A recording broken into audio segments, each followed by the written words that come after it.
we said that all over the world, all the people, irrespective of caste, creed, color, religion, or nationality, are in search of peace.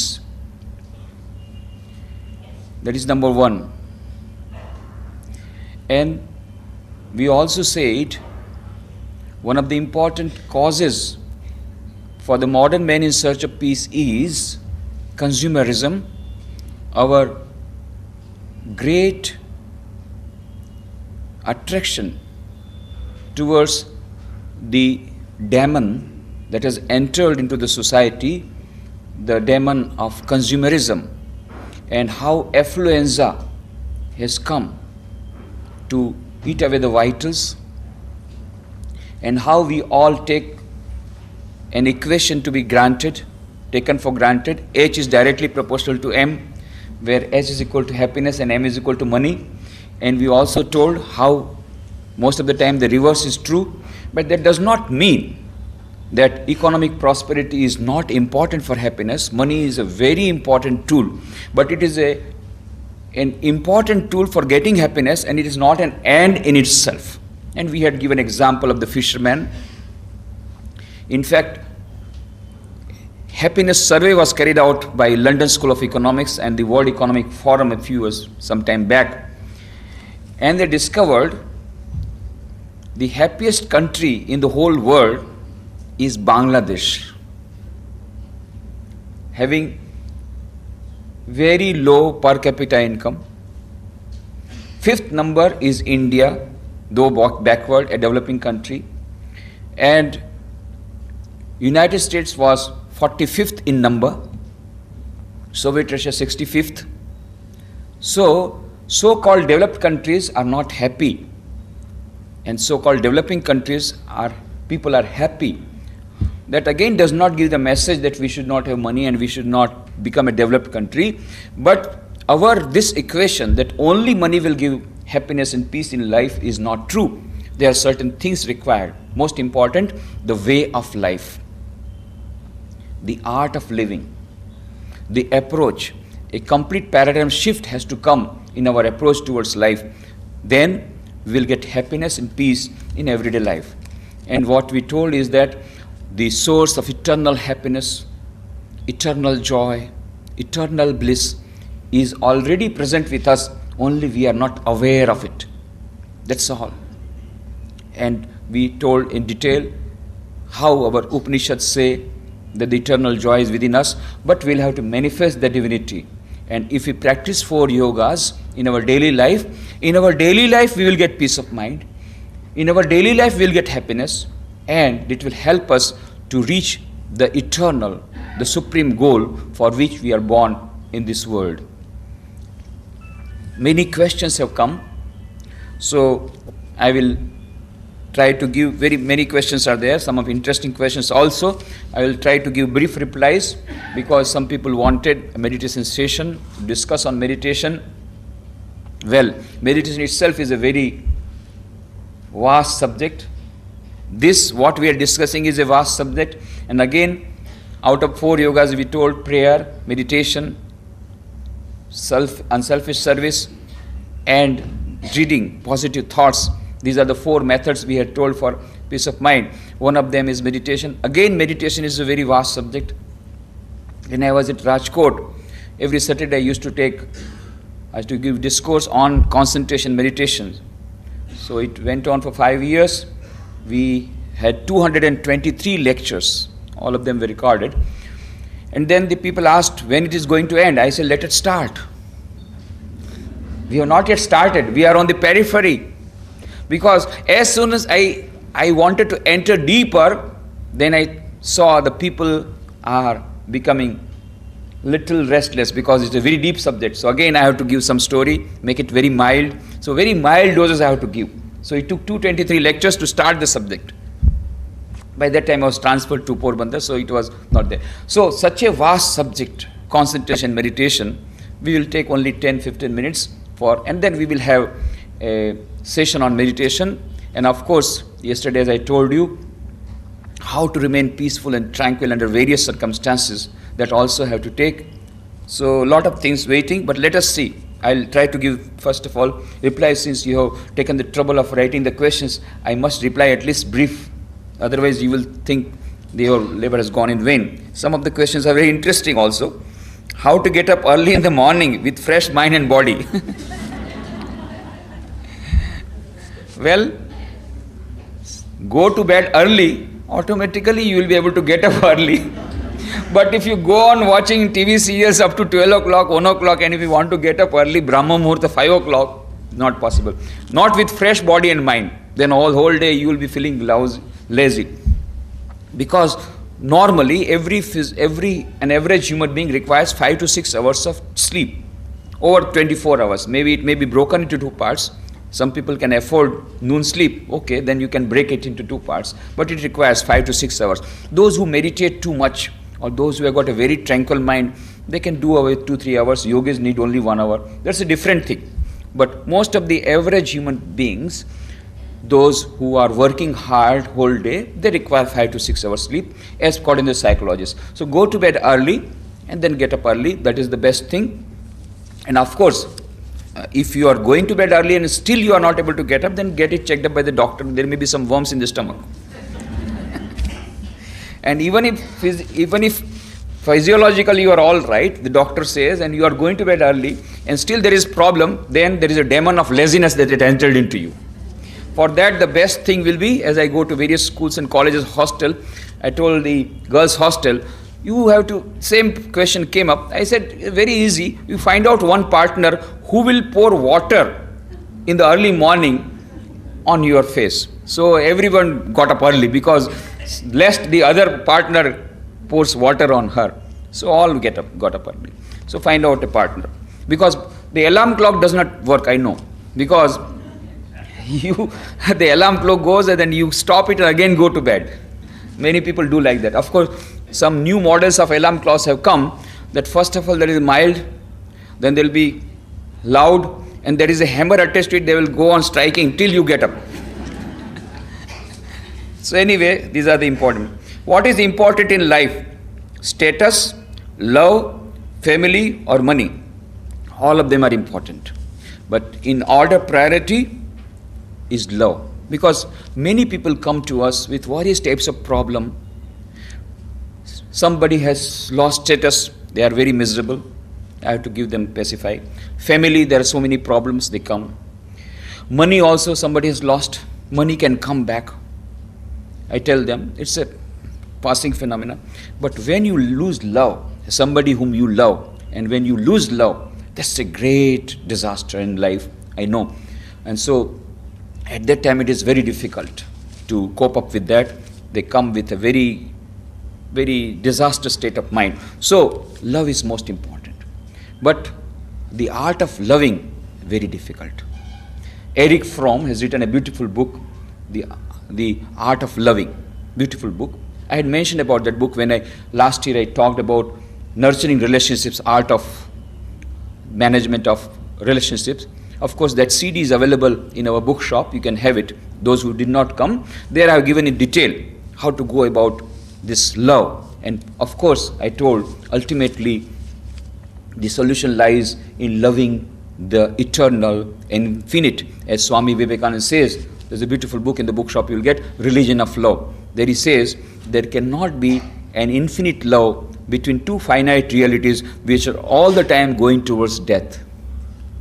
So there can only be an infinite love between an infinite Atman and an infinite Paramatman. This only is the lasting relationship. All the relationships are not lasting. That does not mean we should not have human relationships, because each and every human being has in him or her that divinity present. So, but we should try to love the divine, try to love the person through the divine. Then there will be no problem. But when we get directly attached to a person, then there will be problem. So Swami Vivekananda says in his book, Work and Its Secret, that attachment is the source of all our miseries. You find out. Attachment is the source of all miseries. What is the solution? Should we not then love? Should we not love? Then, how are we different from walls? Walls also do not love. They never suffer. Do you mean to say we should become walls? No. So we should love. We should But the solution is we must have as much power of attachment as that of detachment. We must reserve the power of detachment. That can come only when there is another love, and that superior love comes, then the ordinary love gets eliminated or evolved. So I'm not giving the details, but in order of priority, love is most important in life. Swamiji, I every day sit for meditation for half an hour, but at that time I always find so many good thoughts and bad thoughts are coming and going. And sometimes the worries of finance and so many worldly matters come. For this to avoid, what should I do? Please guide me for the same. Well, many people come to me. Many people. Swamiji, I want to share one secret thing with you. Yes, okay, tell me. You see, when I sit for meditation, all sorts of nasty thoughts come to me. I said, this private problem has been told by many to me. It is no longer a secret, it is an open secret. And why? It is a common phenomenon. Now, if somebody tells me that when I sit for meditation, I don't get any distraction and immediately I get concentration, there is something wrong. There is something wrong. You are different from others. Either you are a great yogi or something wrong. So, this is with average human being. And why? Swami Vivekananda says in Raj Yoga, why it is difficult? Because he says, do you know what our mind is like? Our mind is like a monkey. The nature of our mind is like a monkey. You know, he says, there was a monkey, and monkeys, by very nature, they are very, very restless. So there was a monkey who was very restless, always jumping. Now, somebody made him drink some liquor, wine. So and that was a very fine wine, superior quality of wine. So after taking lot of wine, you can understand how much he was jumping. And then one scorpion stung it. Then it started jumping much more. And then a ghost entered into his head. Then now you can see how much that monkey wouldn't be jumping. So Swamiji says, our mind is like that monkey, always restless, but then we have taken a lot of wine of desire. I want a Maruti 1000, I want a multi-story building, I must take that opticals which are available in Delhi, 3.5 lakhs rupees, I must go there, I must do this one, I must have this one, I must have this one. So many desires. Wine, we are taking, whole day we are taking wine of desire. So it becomes more restless. Then I must invest on this finance company and must have this share company and this and that. So always full of desire, wine we are taking. Then scorpion stings it. What is the scorpion? Scorpion of jealousy. This fellow went ahead of me. Let me find out how to get him down. So scorpion of jealousy stings it. So our mind becomes more restless. And then finally the ghost of ego, pride comes into our mind. Don't you know who am I? This pride. And so our mind becomes more restless. It is very difficult to control such a mind, and it is very difficult to meditate with such a mind. So first what is required is purification of mind. You can have control of mind only when the mind is purified, when it is bereft of jealousy, pride, wine of desire is less, then gradually the mind will come under control.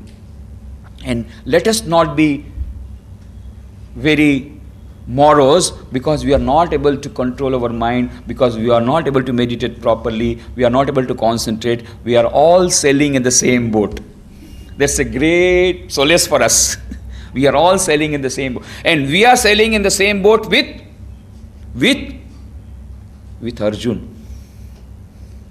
Arjuna. So Sri Krishna tells in Bhagavad Gita, 6th chapter, he tells about various techniques of meditation. Then the same question that has been asked is asked by Arjuna. Arjuna says, it's very, very good. I have listened to all your beautiful discourse on how to meditate. But then he starts telling, Chanchalami mana Krishna pramati balvadridham tasyaham nigraham manne vayoriva shuduskaram. Lord, you are told how to meditate, but I find my mind is so restless that I find it is easier to control the wind by a fist but more difficult to control this mind. I am finding it very difficult. And Sri Krishna, what does he reply? He doesn't say, what? Talking like a fool? Talking like a coward? Why are you talking like this? In the second chapter we find when Arjuna says, oh Lord, I will not find, I find it difficult, and I don't want to fight, I don't want to quarrel, my Gandiva is getting away from me, no, I will not fight. And he sits down. At that time Sri Krishna admonishes him, and very harsh language he uses. Klebyam ma smagam partha naitvatta yupapaddate shrudram hridaya daurbalyam taktoti saparantapa. Get up! This cowardice does not suit you. Unmanliness does not suit you. You are a hero. Get up and fight. But when when Arjuna says, oh Lord, I find this mind very restless, very difficult to control, Sri Krishna does not say, what? Talking like a fool? No. What does he say? Ashanshayam mahabaho manodur nigraham chalam abhyasenu to kaunteya vairagyan chikriyate. Ashanshayam mahabaho. Yes, Arjuna, you are very right. This mind is very difficult to control. Even Sri Krishna agrees. This mind is very difficult to control. Buddha says it is easier to fight single-handed with 1,000 people, but more difficult to control this mind which wanders like an elephant. Swami Vivekananda says it's difficult. The modern guru says, oh, it is very easy. Come to me, $35, I will give you instant samadhi. And the market is very down. Everywhere the market is down. But one market is very much thriving, and that is the commercial market of commercialization of religion. So many shops have been opened and people are going mad. They don't have peace. What to do? So if they don't get nectar, okay, let us take drain water, doesn't matter. That's why people are going mad, because they want some support. So these people are making money out of it. $35 instant samadhi will give. For all the great people, they told, no. Samadhi you are talking about, it is the 8th stage. Yama, Niyama, Asana, Pranayam, Pratyahar, Dharana, Dhyan, meditation, and 8th stage is Samadhi. When we talk about Yama, what is Yama? Satya, Asteya, Brahmacharya, Aparigrah, Ahimsa. And Niyama, Shauch, Santosh, Tap, Swadhyay, Isha Pranidhan. Yama, first is Satya, truthfulness. No, nowadays we cannot stick to truth. It is not possible to practice truthfulness in this age. Swamiji, you are impractical. And if we start following you, then they will say, એ તો સત્યવાદી હરિશ્ચંદ્રનું પૂછડું છે. They are just fools going after truthfulness. This is not possible. They will say, impractical. Not possible to follow truthfulness, not possible to go for other virtues. But yama is difficult, niyama is difficult, asana is difficult, pranayam is difficult, pratyahar difficult, dharana difficult, dhyan much more difficult, as one says. And samadhi, oh, instant, you will get it. Just like instant coffee, you will get instant samadhi. No. Even Arjuna also found it difficult. Sri Krishna also agrees. Ashanshay mahabaho manodur nigraham chalam. But then he adds, it's very difficult but not impossible. Abhyasenu to kaunteya vairagya grihyate. By abhyas and vairagya, these two things that has been told. Even in Patanjali Yoga Sutra we find abhyas vairagya abhyam tan nirodha. There is a beautiful book, downstairs you will find, Mind and its Control. I am giving the gist of that. By these two things, Sri Krishna says, you can achieve control of mind. Once we achieve the control of mind, then only we will be able to meditate properly. So, abhyas and vairagya. What is abhyas? Practice, practice, practice. At the appointed time, whether you like it or not, you must sit down for meditation. 5 minutes, 10 minutes, whatever you have, but appointed time. Regular practice. Gradually, the mind will come under control.